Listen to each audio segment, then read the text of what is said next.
Owengamele ezemidlalo, ubuciko namasiko eEastern Cape uFezeka Nkomonye uchaze usomabhizinisi uDokotela Malibongwe Pasiya njengendoda ebizinikele ekuguquleni impilo yabantu ngezemidlalo, amabhizinisi kanye nangokukhuluma nje nabantu. uDokotela uPasiya ushone eMonti ngoMgqibelo emva kokugula isikhathi eside.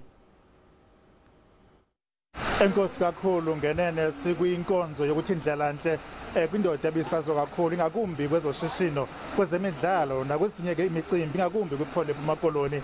Uba uDaniel uPasiya uzakhumbula ukuthi ke kwindawo ezininzi eMakoloni udlale iqhaza indima phambili kwezemidlalo, kwezoshishino njalo njalo. Kodwa ngoku nabo mhlawumbe abantu abakhule nabo abamazi ekukhuleni kwakhe utata, mhlawumbe ungamchaza njani utata uPasiya njengomntana mhlawumbe ekukhuleni kwakhe kwezebhizinesi njalo njalo? Ungamchaza njani mhlawumbe utata uPasiya kwezebhizinesi? Ngithatha into yokuba umuntu onabuchwepheshe kakhulu kwezebhizinesi, umuntu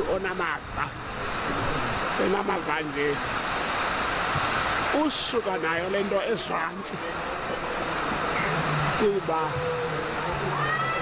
ebengumuntu nangeli xesha ahlala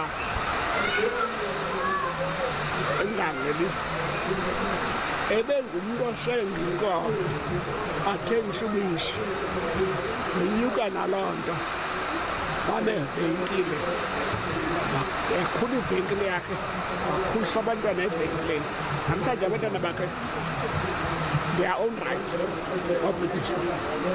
besakhulu. Kanti ke khona utata umfundisi Didi Dabula okhule naye utata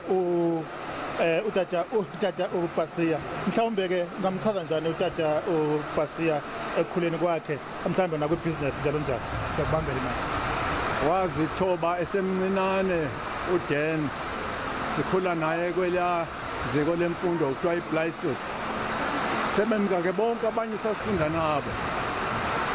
uDan esi-sportsman, kodwa khona kunjalo ebonakala into yoba umuntu waqeqeshwayo kwasekuzaleni kwakhe. Uba nje abantu akhula naye nje kude kube ngoku, solo ke ngumhlobo wami omkhulu.